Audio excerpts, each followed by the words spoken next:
പണമുണ്ടാക്കൽ മാത്രമല്ല ബിസിനസ്, അതൊരു സംസ്കാരം കൂടിയാണ്. UAE എക്സ്ചേഞ്ച് മണി വാച്ചിലേക്ക് സ്വാഗതം.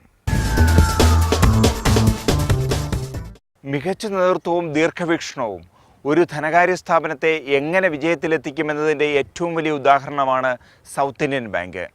രാജ്യത്തെ എല്ലാ സംസ്ഥാനങ്ങളിലും ശാഖകൾ ആരംഭിച്ചുകൊണ്ട് സൗത്ത് ഇന്ത്യൻ ബാങ്ക് ഒരു ദേശീയ ബാങ്കായി മാറുന്നു.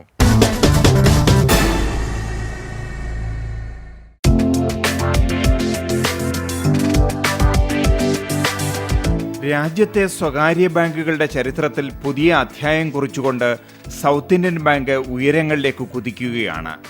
ബാങ്കിൻ്റെ മൊത്തം വരുമാനം കഴിഞ്ഞ 5 വർഷത്തിനിടയിൽ 1851 കോടിയിൽ നിന്നും 4769 കോടിയായി വർദ്ധിച്ചു.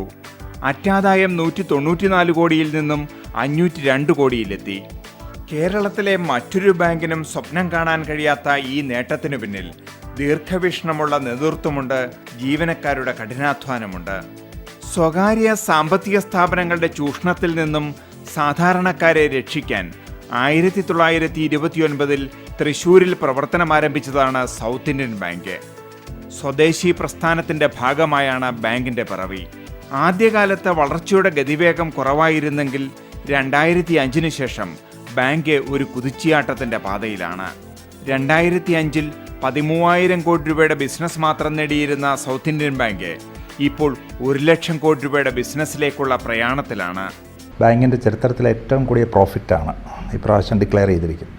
ഈ ക്വാർട്ടറിലെ ഒരു ഫാൾ ഉണ്ടെന്ന് പറഞ്ഞാൽ അത് ഇൻകം ടാക്സ് റീഫണ്ട് കഴിഞ്ഞ വർഷം കിട്ടിയ ഒരു എമൗണ്ട് ഉണ്ട്.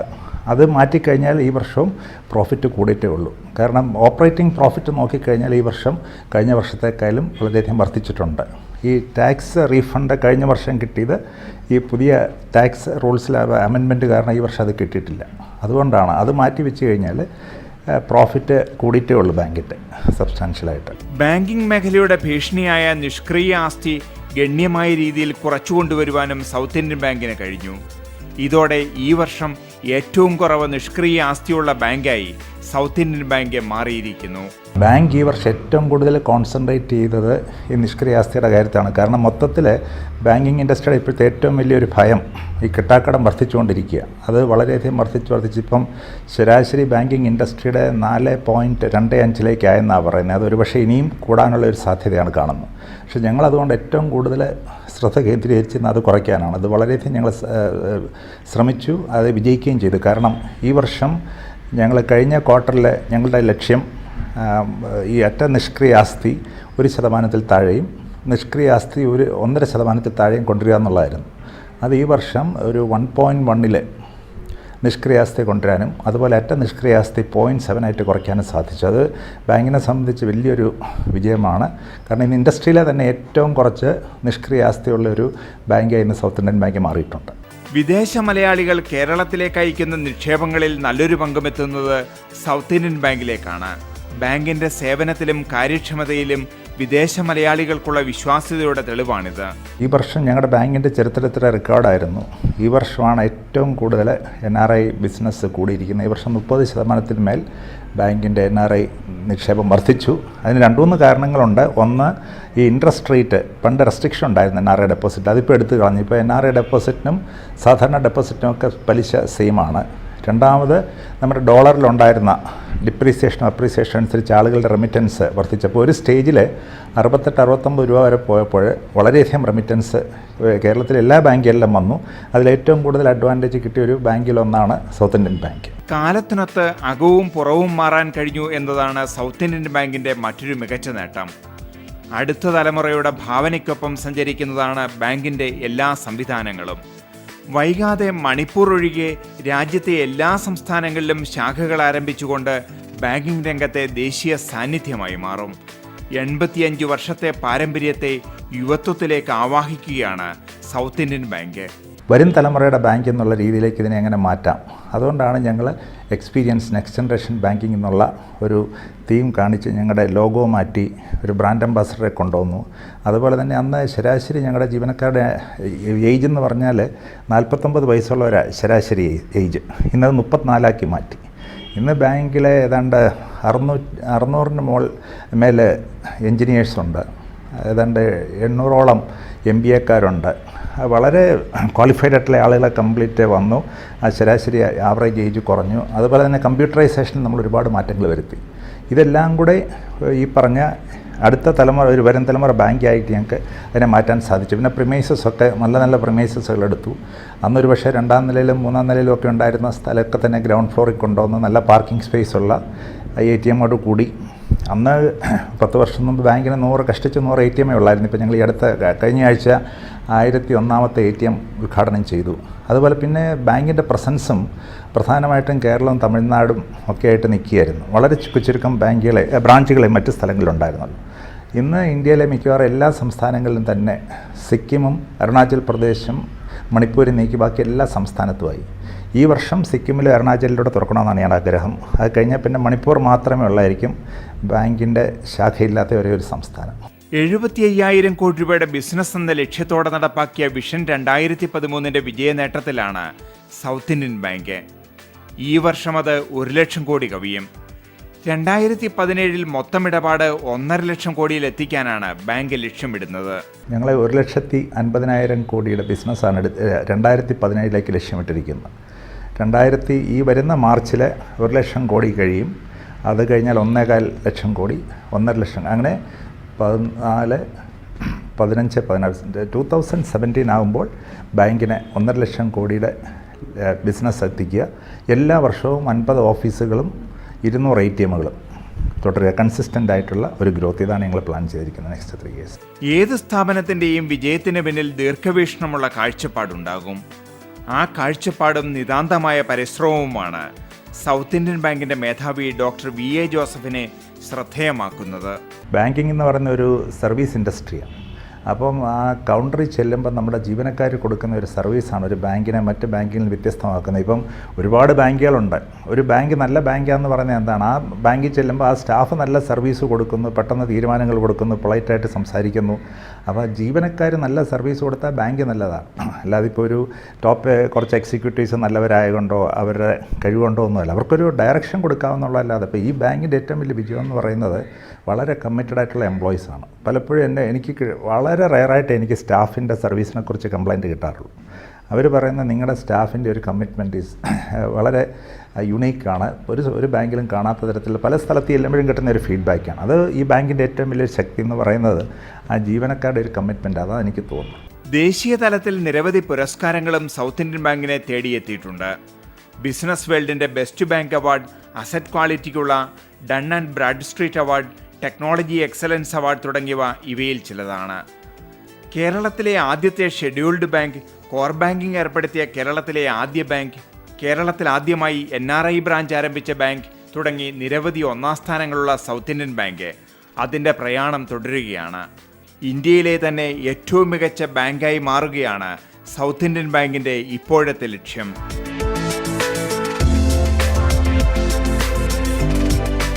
Business desk, Jai Hind news. Malayali മറന്നു തുടങ്ങിയ മലബാറിൻ്റെ രുചി നമ്മെ ഓർമ്മപ്പെടുത്തുകയാണ് കൊച്ചിയിലെ തക്കാരം എന്ന ഹോട്ടൽ. മലബാറിൻ്റെ സംസ്കാരവും വേറിട്ട രുചിയുമാണ് ഈ ഹോട്ടൽ ബിസിനസ്സിൻ്റെ വിജയരഹസ്യം.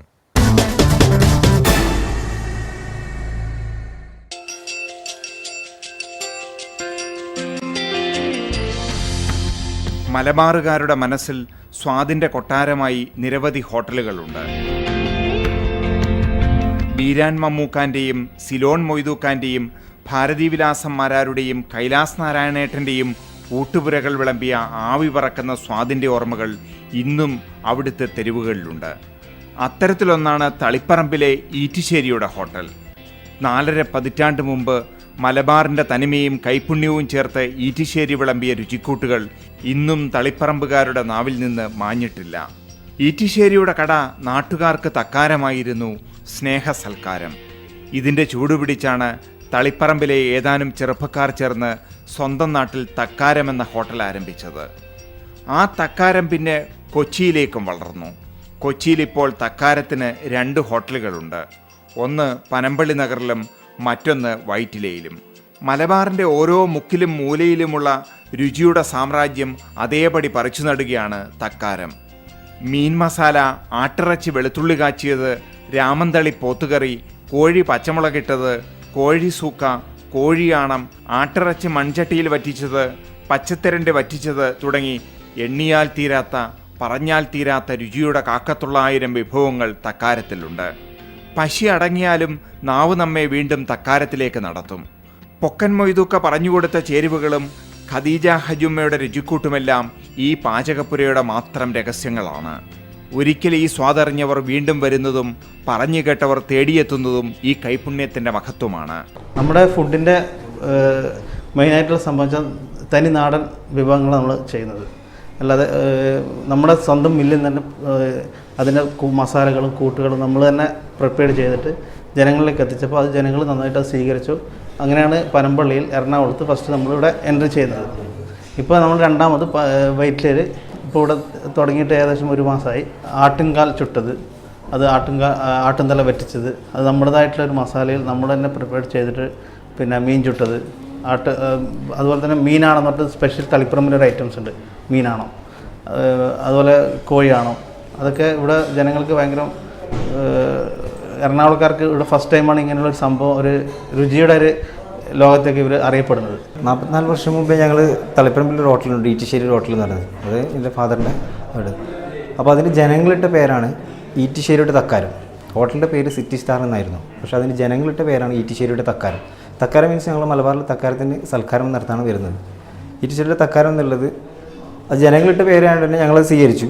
4 വർഷം മുമ്പ് അബുദാബിയിലൊരു കമ്പനി, ബ്ലൂ സ്റ്റാർ കമ്പനി എന്നുള്ള കമ്പനി കൂടി ഞങ്ങൾ കൂടി ഇതൊന്ന് വിപുലീകരിക്കാൻ തീരുമാനിച്ചു. അതിൻ്റെ തുടക്കം എന്നാണ് കൊച്ചിയിലത് ഫസ്റ്റ് പനമ്പള്ളി നഗറിലും, രണ്ടാമത് വൈറ്റിലും, ദുബായിലും ഓൾറെഡി ഉണ്ട്, ഖത്തറിൽ അടുത്ത് തുടങ്ങാൻ വേണ്ടി ഇതായി. തക്കാരത്തിൻ്റെ ഓരോ ഭക്ഷണപ്പുരകൾക്കും മലബാറിൻ്റേതായ പേരുണ്ട്. കാര്യമ്പലം, കപ്പാലം, മുക്കോല, വണ്ടിച്ചായ, ഉണ്ടപ്പറമ്പ് തുടങ്ങി നാടിൻ്റെ രുചിയുള്ള പേരുകൾ. പിന്നെ ഭക്ഷണശാലയുടെ ഭിത്തികൾ മലബാറിൻ്റെ പഴയ സ്വാദിൻ്റെ ചരിത്രം പറഞ്ഞു തരും. ഈ വേറിട്ട അന്തരീക്ഷത്തിൽ ആഹാരം കഴിച്ചിറങ്ങുമ്പോൾ നമ്മുടെ വയറ് മാത്രമല്ല മനസ്സും നിറയും. ആക്ച്വലി ഫുഡ് കഴിക്കുകയും ചെയ്തു, പാഴ്സലും കൊണ്ടുപോവാണ്. ബിക്കോസ് തക്കാരം ആക്ച്വലി ആദ്യം ഞങ്ങൾ പോയിക്കൊണ്ടിരുന്ന പനമ്പള്ളി ഒരെണ്ണം ഉണ്ടായിരുന്നു. സോ എവിടെ ഉണ്ടായിട്ടുണ്ടെങ്കിൽ പോലും ഞങ്ങൾ ട്രാവൽ ചെയ്യും, അവിടെ വരെ എത്തും, ഞാൻ അവിടുത്തെ ഫുഡ് കഴിക്കും. ഈ പുറത്തുനിന്ന് കഴിക്കണമെന്ന് ആഗ്രഹം ഉണ്ടെങ്കിൽ, അല്ലെന്നുണ്ടെങ്കിൽ വീട്ടിൽ ഫുഡൊക്കെ കുക്ക് ചെയ്യുന്ന ആൾക്കാരാണ്. പക്ഷെ എന്നാൽ പോലും ആക്ച്വലി 2 ദിവസമൊക്കെ നല്ലപോലെ സ്റ്റാവ് ചെയ്തിട്ട് ഇവിടെ നിന്ന് കഴിക്കാമെന്ന് വെച്ചാൽ ഇറ്റ്സ് ലൈക്ക് അമേസിങ്. ബിക്കോസ് ഇപ്പം ഞാൻ ഒരു മട്ടൺ സൂപ്പും മട്ടൺ ബിരിയാണി കഴിച്ചു. It's like amazing. ആക്ച്വലി ഇതില്ലേ നമ്മൾ ഒരു ഇറ്റ്സ് നോട്ട് എ ഹോട്ടൽ ഫുഡിലൊരു ഫീലിംഗ് അല്ല. ഫസ്റ്റ് ഓഫ് ഓൾ എനിക്ക് അറിഞ്ഞൂടാ, അത് ചിലപ്പം ഞാൻ സ്വന്തമായിട്ട് ഉണ്ടാക്കുന്നുണ്ടാവും, എനിക്കിത് ഒരു വീട്ടിലൊരു ടച്ച് പോലത്തെ ഒരു ഫുഡായിട്ടാണ് തോന്നുന്നത്.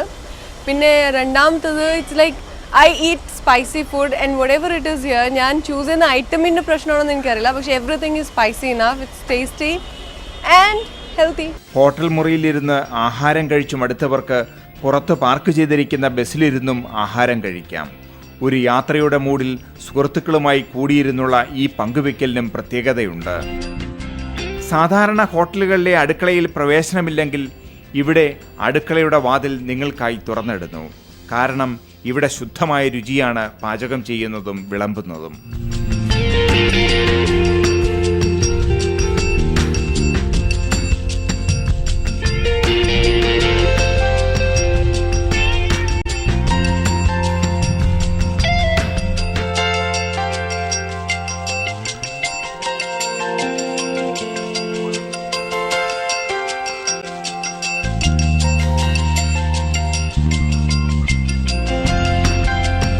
Business desk, Jai Hind news.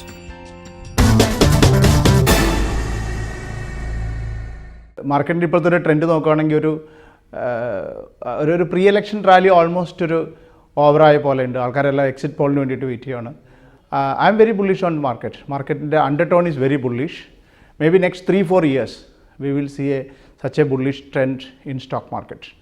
And വളരെ ഇമ്പോർട്ടൻ്റ് ആയിട്ടുള്ളൊരു കാര്യം, as there is a confusion മാർക്കറ്റിൽ ആര് വരും എന്നുള്ള കൺഫ്യൂഷനുള്ള പോലും last 3 months if you take market ഒരു 15-16% മാർക്കറ്റ് അപ്രീഷിയേറ്റ് ചെയ്തു.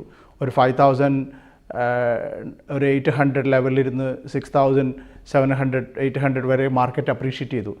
അത് ഒരു അൺസർട്ടനിറ്റി നിലനിൽക്കുമ്പോൾ തന്നെയാണ് മാർക്കറ്റ് അത്രയ്ക്ക് കയറിയത്. That it self shows undertone is very very bullish. ഇത് that gives ഇപ്പോൾ ഒരു sector vice if you take specifically, I'm very bullish on gas sector. Gas sector stocks, especially Reliance Petroleum and ONGC. There are reason. One reason ഈ രംഗരാജൻ കമ്മിറ്റിയുടെ ഒരു recommendation പോയിട്ടുണ്ട് ഇതിൻ്റെയൊക്കെ $4.2 നിന്ന് $8.4 ഇത് പ്രൈസ് ഇൻക്രീസ് ചെയ്യാനായിട്ട്. അപ്പോൾ അങ്ങനത്തെ ഒരു പ്രൈസ് ഇൻക്രീസ് എന്തായാലും മാർക്കറ്റ് എക്സ്പെക്റ്റ് ചെയ്യുന്നുണ്ട്. അതിപ്പോൾ ഈ ഇലക്ഷൻ ഉള്ളത് കൊണ്ട് ഇലക്ഷൻ കമ്മീഷൻ ഈ NGOs ഒക്കെ ഇടപെട്ടത് കൊണ്ട് ആ പ്രൈസ് ഇൻ പ്രിൻസിപ്പൽ ഡെസിഷൻ എടുത്തിട്ടുണ്ട്, ആ പ്രൈസിനെ കുറച്ച് ഡെഫർ ചെയ്ത് വെച്ചിരിക്കുകയാണ്. അപ്പോൾ അത് എന്തായാലും I expect that may be immediately after the pre election the exit poll this will be implemented. അപ്പോൾ അങ്ങനെ ഇംപ്ലിമെൻറ്റ് ചെയ്യുകയാണെങ്കിൽ തീർച്ചയായിട്ടും ഈ സ്റ്റോക്സ് എല്ലാം ഇപ്പോൾ റിലയൻസ് ഇപ്പോൾ 928 ഉണ്ട്, that can go to 1200, 1300 level. Even ONGC, if you take 329, it can go to 400 to 420 level. And even I'm bullish on IT stocks also. KPIT Systems is one of the stocks can look at this level. Then Adani Enterprises, it is quoting somewhere around 428. That stocks also can move to 520 level, and Adani Power is another stocks can be look at this level. മാർക്കറ്റിൽ അതേപോലെ തന്നെ മാർക്കറ്റിലൊരു ഏറ്റവും വളരെ important ആയിട്ടുള്ളതാണ് equity SIPസിൽ this a right time to especially the യൂത്തിന് equity SIPs invest ചെയ്യാനായിട്ട് this is the best time, and because market will give you a very good return over a period of time. Stock market 15 to 20% return we can expect. Then overall if you look at market is very bullish and undertone is very bullish, and I really look at advise people to invest your level invest ചെയ്യാൻ it is advisable. Banking sector നോക്കുകയാണെങ്കിൽ എനിക്കിപ്പോൾ I am not very bullish on banking sector, whereas stocks like pharma sector is one of the sector definitely ആൾക്കാർക്ക് at this level ഒരു investment possibilities ഉണ്ട്. May be next 10-12 days market ഞാൻ നേരത്തെ പറഞ്ഞ ഒരു pre election റാലിയിൽ നിന്നിട്ട് ആൾക്കാർ ഇൻവെസ്റ്റേഴ്സ് ഇപ്പോൾ they are not going for a long term bet, ഒരു ഷോർട്ട് ടേം ഗെയിനിന് വേണ്ടിയിട്ട് more volume I expect in F segment. അപ്പോൾ എഫ് സെഗ്മെൻറ്റിൽ കൂടുതലൊരു ആക്ടിവിറ്റീസ് ഈ കമ്മിങ് ഡേയ്സിൽ സംഭവിക്കാം. ആൻഡ് ഇത് കൂടാണ്ട് തന്നെയാണ് we are expecting the monsoon is expected. അപ്പോൾ ഇതെല്ലാം മാർക്കറ്റിനെ വളരെയധികം സ്വാധീനിക്കുന്ന, ഇപ്പോൾ ഒരു ഇലക്ഷൻ റിസൾട്ട് ആൻഡ് മൺസൂൺ ഇതെല്ലാം മാർക്കറ്റിനെ വളരെയധികം ഇൻഫ്ലുവൻസ് ചെയ്യുന്ന സ്വാധീനിക്കുന്ന ഘടകങ്ങളാണ്. മൺസൂൺ ഈ വർഷം അത്രയ്ക്ക് അങ്ങോട്ട് ഒരു വലിയൊരു ഫേവറബിൾ ആയിട്ടുള്ള മൺസൂൺ, ഒരു ആവറേജ് മൺസൂണാണ് എക്സ്പെക്റ്റ് ചെയ്യുന്നത്. ഈവൻ എങ്കിൽ പോലും മാർക്കറ്റിൻ്റെ trend it is bullish, and after 3-4 years we are getting such a kind of trend in the market. I am sure that these investors will make money during this trend, and expecting Sensex to reach 30,000 end of this year, and Sensex 9,000 to 9,500 level. And also ഇപ്പോൾ നമ്മൾ വേറൊരു trend കണ്ടത് കഴിഞ്ഞ ഒരു last monthly mid caps and small cap stocks നല്ലതായിട്ട് improve ചെയ്തു. ആ ഒരു ട്രെൻഡും expected to continue in this market. ഒരു അവോയ്ഡ് ചെയ്യേണ്ട ഒരു സെക്ടർ എന്ന് പറയുകയാണെങ്കിൽ എനിക്ക് തോന്നുന്നത് ടൈം ബീങ് ബാങ്കിങ് സെക്ടർ. നമ്മളിപ്പോൾ കുറച്ച് it is better to be away from the banking sector, and manufacturing sector is one of the sector നമുക്ക് really we can look at investing at this level. And ഞാൻ നേരത്തെ പറഞ്ഞതുപോലെ ഈ FRI is future retail, that stocks 137 ലെവലാണ് ഇപ്പോൾ trade ചെയ്യുന്നത്. That stock has a very good growth potential, and that stock also can be considered to invest at this level. ഇനി കമ്പോള നിലവാരം, വിപണിയിലെ ഏറ്റവും പുതിയ വിലകളും വിശേഷങ്ങളും. ഓയിൽ മില്ലുകാർ സ്റ്റോക്ക് വിൽപ്പനയ്ക്കിറക്കാൻ നടത്തിയ നീക്കം പ്രമുഖ വിപണികളിൽ നാളികേരോൽപ്പന്നങ്ങളുടെ വിലയെ ബാധിച്ചു. കേരളത്തിലും കർണാടകത്തിലും പച്ചത്തേങ്ങ കൂടുതലായി വിൽപ്പനയ്ക്കെത്തി. വൈകാതെ കൊപ്രയുടെ ലഭ്യത മെച്ചപ്പെടുമെന്ന കണക്കുകൂട്ടലിൽ വ്യവസായികൾ കൈവശമുള്ള എണ്ണ വിൽപ്പന നടത്തി. 15,500 റെക്കോർഡ് മറികടക്കാനാവാതെ ടെർമിനൽ മാർക്കറ്റിൽ വെളിച്ചെണ്ണ 15,000 താഴ്ന്നു. തേങ്ങയുടെ ഉയർന്ന വില കർഷകരെ തിരക്കിട്ട് ചരക്കിറക്കാൻ പ്രേരിപ്പിച്ചു. കേരളത്തിലും കർണാടകത്തിലും പുതിയ ഉൽപ്പന്നം ലഭ്യമായതോടെ തമിഴ്നാട്ടിലെ പല മില്ലുകാരും സ്റ്റോക്കുള്ള വെളിച്ചെണ്ണ വിറ്റഴിക്കാൻ രംഗത്തെത്തി. ഇതിനിടയിൽ കൊപ്രവില 10,900 നിന്ന് 10,500 താഴ്ന്നു. അതേസമയം മാസാരംഭ ഡിമാൻഡിൻ്റെ കരുത്തിൽ പ്രാദേശിക വിപണികളിൽ വെളിച്ചെണ്ണ ഉയർന്ന നിലവാരത്തിലാണ്. കിലോ 180 രൂപയ്ക്ക് മുകളിലാണ് ഇടപാടുകൾ നടക്കുന്നത്. Palm oil kilo 116 രൂപയിലാണ്. മൊത്ത വിപണിയിൽ പാമോയിൽ 6,130 രൂപയിലും. ആഗോളതലത്തിൽ റബ്ബർ തിരിച്ചുവരവ് കാഴ്ചവെക്കുമെന്ന പ്രതീക്ഷയിലാണ് ഉൽപ്പാദന രാജ്യങ്ങൾ. വിദേശ മാർക്കറ്റുകളിൽ റബ്ബർ മികവ് കാണിച്ചാൽ അതിൻ്റെ പ്രതിഫലനം ഈ വാരം ആഭ്യന്തര വിപണികളിലും അനുഭവപ്പെടും. 5 വർഷത്തെ താഴ്ന്ന തലത്തെ ചുറ്റിപ്പറ്റിയാണ് അന്താരാഷ്ട്ര മാർക്കറ്റ് നീങ്ങുന്നത്. 4ാം ഗ്രേഡ് റബ്ബർ 13,900 നിന്ന് 14,200 വരെ ഉയർന്ന ശേഷം വാരാന്ത്യം 14,100 ഉൽപ്പാദന മേഖലകളിലും മുഖ്യ വിപണികളിലും കുരുമുളകിൻ്റെ ലഭ്യത ചുരുങ്ങി നിൽക്കുകയാണ്. വിപണി വീണ്ടും റെക്കോർഡ് പ്രകടനം കാഴ്ചവെക്കുമെന്ന പ്രതീക്ഷയിൽ സ്റ്റോക്കിസ്റ്റുകൾ ചരക്ക് പിടിക്കുകയാണ്. സാങ്കേതിക തിരുത്തലിന് ശേഷം 67,000 രൂപയിൽ നിന്ന് വാരാന്ത്യം ഗാർബിൾഡ് കുരുമുളക് 69,000 ഉയർന്നു. ഈ വാരം റെക്കോർഡായ 71,000 രൂപയിലെ തടസ്സം മറികടക്കാനായാൽ വൻ കുതിപ്പുകൾക്ക് വീണ്ടും അവസരമൊരുങ്ങും. രാജ്യാന്തര വിപണിയിൽ ഇന്ത്യൻ കുരുമുളക് വില ടണ്ണിന് $12,000. ചുക്കുവിപണി ചലനരഹിതമാണ്. ഉൽപ്പന്നം ചരിത്രത്തിലെ ഏറ്റവും താഴ്ന്ന തലത്തിൽ നീങ്ങുന്നതിനാൽ തിരക്കിട്ട ചരക്ക് സംഭരിക്കാൻ വാങ്ങലുകാർ മടിച്ചു. ഉൽപ്പന്നം സ്റ്റോക്കുള്ളവർ കൂടുതൽ മെച്ചപ്പെട്ട വിലയ്ക്ക് വേണ്ടി കാത്തു നിൽക്കുകയാണ്. ഉൽപ്പാദന മേഖലകളിൽ ചുക്ക് സ്റ്റോക്ക് കുറവാണ്. മികച്ച ഇനം ചുക്കുവില 36,500 രൂപയാണ്. സ്വർണ്ണവില വീണ്ടും താഴ്ന്നു. ആഭ്യന്തര വിപണികളിൽ പവൻ 22,760 രൂപയിൽ നിന്ന് 22,520 രൂപയായി താഴ്ന്ന ശേഷം വാരാന്ത്യം 22,680 രൂപയിലാണ്. 1 ഗ്രാം സ്വർണത്തിൻ്റെ വില 2,835 രൂപ. Business desk Jai Hind news. നിങ്ങൾക്ക് ചുറ്റുമുള്ള രസകരമായ ബിസിനസ് വിശേഷങ്ങളും വാർത്തകളും ഞങ്ങളെ അറിയിക്കുക. Producer Money Watch, Jai Hind TV, Power House Road, Palarivattom, Kochi 25. Mobile വഴിയും SMS വഴിയും നിങ്ങൾക്ക് അഭിപ്രായങ്ങൾ അറിയിക്കാം. 99403535. ഞങ്ങളുടെ ഇമെയിൽ വിലാസം moneyWatch@jayhindtv.in. ഫേസ്ബുക്കിലും യൂട്യൂബിലും ഞങ്ങളെ സന്ദർശിക്കുക. ഇനി അടുത്ത ആഴ്ച കാണാം. ഇതേ ദിവസം ഇതേ സമയം.